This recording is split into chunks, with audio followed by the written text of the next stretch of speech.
इतिहास के पन्नों में दबी कुछ कहानियां समय की धूल जमने के साथ और भी गहरी होती चली जाती है। ये कहानियां हमें बताती हैं कि कैसे एक व्यक्ति अपने सपनों को पूरा करने के लिए हर मुश्किल को पार कर सकता है।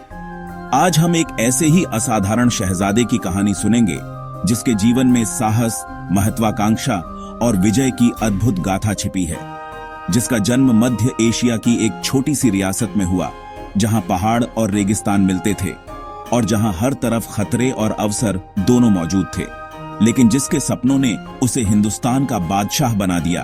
एक ऐसा बादशाह जिसने इस उपमहाद्वीप के इतिहास को हमेशा के लिए बदल दिया। ज़हीरुद्दीन मोहम्मद बाबर, एक नाम जो साहस और दृढ़ संकल्प का पर्याय बन गया।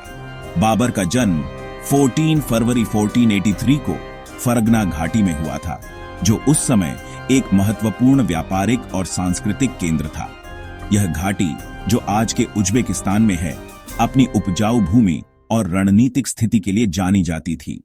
उसके पिता की ओर से वह तैमूर लंग का वंशज था, एक महान विजेता जिसने मध्य एशिया में एक विशाल साम्राज्य स्थापित किया था, और मां की ओर से वह चंगेज खान का वंशज था, जिसने दुनिया के सबसे बड़े साम्राज्यों में से एक की नींव रखी थी। बाबर के व्यक्तित्व में तैमूर की युद्ध कला, जो अपनी क्रूरता और कुशलता के लिए प्रसिद्ध थी, और चंगेज खान की संगठन क्षमता का अद्भुत संगम था, जिसने अपनी सेना को अजेय बना दिया था।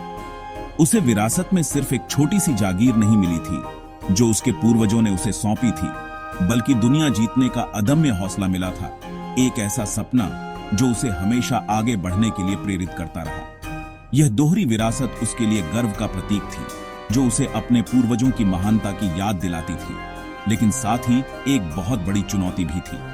उसे अपने पूर्वजों के नाम को सार्थक करना था और यह साबित करना था कि वह भी उनकी तरह महान बन सकता है। फरगना की छोटी सी गद्दी उसके सपनों के विशाल कैनवास के लिए बहुत छोटी थी। उसके दिल में समरकंद जीतने की आग जल रही थी, जो तैमूर साम्राज्य की शानदार राजधानी थी।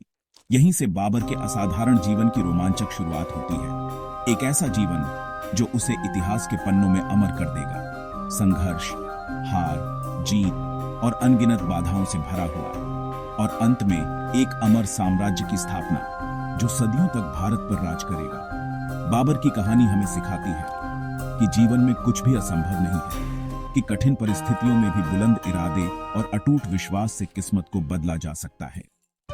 बाबर का बचपन आसान नहीं था, बल्कि चुनौतियों से भरा हुआ था।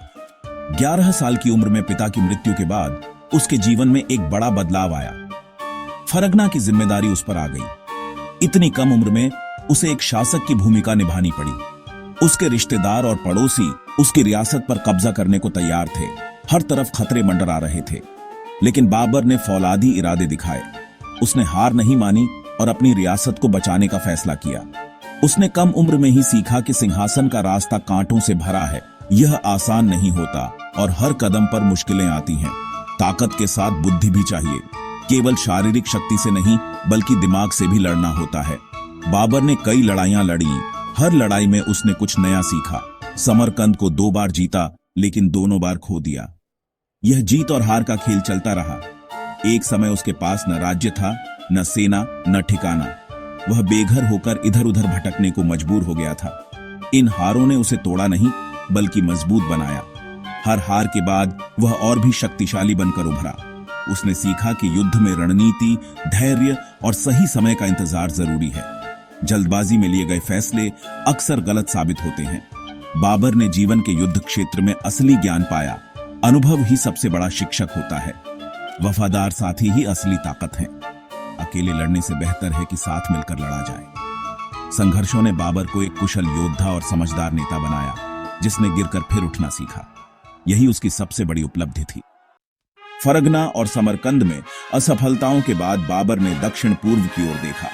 काबुल 1504 में बाबर ने काबुल पर कब्जा किया। यह उसकी पहली स्थायी जीत थी, जिसने उसे एक राज्य और राजधानी दी। काबुल में उसने अपनी सेना को संगठित किया, उज्बेकों से युद्ध नीति और उस्मानियों से तोपखाने की तकनीक सीखी। यहीं से हिंदुस्तान को जीतने का विचार उसके मन में मजबूती से आया। काबुल में भी चुनौतियां थीं, स्थानीय विद्रोह, रिश्तेदारों की साजिशें। लेकिन बाबर ने 11 साल तक काबुल पर शासन किया। उसने हिंदुस्तान पर आक्रमण की विस्तृत योजना बनाई। काबुल उसकी महत्वाकांक्षाओं का लॉन्च पैड बन गया। अब बाबर इतिहास की सबसे बड़ी छलांग लगाने को तैयार था।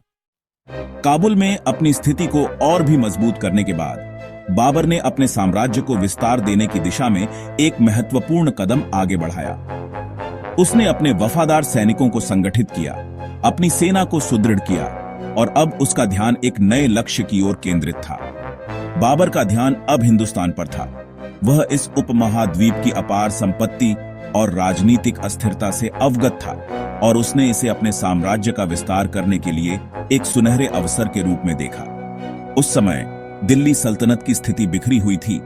आंतरिक कलह और कमजोर नेतृत्व के कारण उसकी शक्ति क्षीण हो रही थी। ऐसे में कई सरदार और स्थानीय शासक बाबर को हिंदुस्तान पर आक्रमण करने और दिल्ली सल्तनत को उखाड़ फेंकने के लिए आमंत्रित कर रहे थे। वे बाबर की सैन्य क्षमता और उसके नेतृत्व कौशल से प्रभावित थे। बाबर के लिए यह निमंत्रण एक सुनहरा अवसर था, एक ऐसा मौका जिसे वह हाथ से जाने नहीं देना चाहता था। उसका लक्ष्य सिर्फ लूटपाट नहीं था, जैसा कि पहले आक्रमणकारियों ने किया था, बल्कि उसका उद्देश्य हिंदुस्तान में एक स्थायी शासन स्थापित करना था, एक ऐसा साम्राज्य जो आने वाली पीढ़ियों तक चले। हिंदुस्तान की ओर उसकी यात्रा आसान नहीं थी। यह एक कठिन और चुनौतीपूर्ण अभियान था। रास्ते में ऊंचे पहाड़, खतरनाक दर्रे थे, बदलते मौसम और कई छोटी छोटी रियासतें थीं जिनसे निपटना जरूरी था। 1519 से 1524 के बीच इन 5 वर्षों में उसने भारतीय सीमा पर कई छोटे हमले किए, अपनी ताकत का प्रदर्शन किया। इन हमलों का मकसद रास्तों, मौसम और स्थानीय राजनीति को अच्छी तरह से समझना था, ताकि भविष्य में एक बड़े आक्रमण की योजना बनाई जा सके। इन अभियानों ने उसे हिंदुस्तान के बारे में बहुमूल्य जानकारी दी, जो उसके भविष्य के अभियानों के लिए महत्वपूर्ण साबित हुई। धीरे धीरे उसने पंजाब के कई महत्वपूर्ण इलाकों पर अपना नियंत्रण स्थापित कर लिया, जिससे उसे हिंदुस्तान में प्रवेश करने के लिए एक मजबूत आधार मिल गया। अब वह हिंदुस्तान में एक निर्णायक लड़ाई के लिए पूरी तरह से तैयार था। उसकी सेना हथियारों से लैस थी और उसके सैनिक युद्ध के लिए उत्सुक थे। उसे अपनी रणनीति और तोपखाने पर पूरा भरोसा था, जो उस समय के युद्ध में एक महत्वपूर्ण भूमिका निभाते थे। बाबर का आत्मविश्वास हर कदम के साथ बढ़ता गया, क्योंकि वह जानता था कि वह एक महान साम्राज्य स्थापित करने के कगार पर है। अप्रैल 1526, पानीपत का मैदान। एक तरफ इब्राहिम लोदी की विशाल सेना, दूसरी तरफ बाबर की छोटी लेकिन अनुशासित फौज। बाबर ने युद्ध के लिए मैदान चुना, खाइयां खुदवाई, बैलगाड़ियों की दीवार बनाई और तोपें तैनात की। इब्राहिम लोदी ने सीधा हमला किया, लेकिन बाबर की तोपों ने उसकी सेना में भगदड़ मचा दी। हाथी बिदक गए, अपनी ही सेना को कुचलने लगे। बाबर ने तुलुगमा नीति अपनाई, दुश्मन को किनारों और पीछे से घेर लिया। कुछ ही घंटों में लोदी की सेना बिखर गई। इब्राहिम लोदी मारा गया। पानीपत की इस लड़ाई ने हिंदुस्तान का इतिहास हमेशा के लिए बदल दिया। पानीपत की जीत के बाद बाबर को दिल्ली और आगरा मिला, लेकिन चुनौतियां खत्म नहीं हुई। हिंदुस्तान की गर्मी, अलग भाषा और संस्कृति से उसकी सेना परेशान थी। कई सैनिक वापस लौटना चाहते थे। बाबर ने प्रेरणादायक भाषण देकर अपने सरदारों का मनोबल बढ़ाया। हमने इतनी मेहनत सिर्फ लौटने के लिए नहीं की, लेकिन मुश्किलें जारी रहीं। राणा सांगा ने राजपूतों को एकजुट कर बाबर को चुनौती दी। बाबर ने शराब छोड़ दी, सेना को कुरान पर कसम दिलाई, या तो जीतेंगे या शहीद होंगे। 1527 में खानवा की लड़ाई में बाबर ने राणा सांगा की विशाल सेना को हरा दिया। इस जीत ने हिंदुस्तान में बाबर के शासन को मजबूत कर दिया। खानवा की जीत के बाद बाबर का रास्ता साफ था। उसने दिल्ली को राजधानी बनाया और मुगल साम्राज्य की नींव रखी। बाबर ने प्रशासन में सुधार किए, सड़कों का निर्माण करवाया, न्याय प्रणाली स्थापित की। वह कला और साहित्य का प्रेमी था। आगरा में आराम बाग बनवाया, बाबरनामा लिखी। उसकी दूरदृष्टि सिर्फ जीत तक सीमित नहीं थी, वह स्थायी शासन और विरासत चाहता था। बाबर जानता था कि हिंदुस्तान पर सिर्फ तलवार से नहीं, दिल जीत कर राज किया जा सकता है।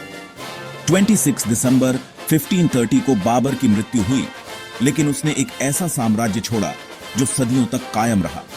फरगना से दिल्ली तक का सफर बाबर की अटूट इच्छा शक्ति और सपनों की मिसाल है।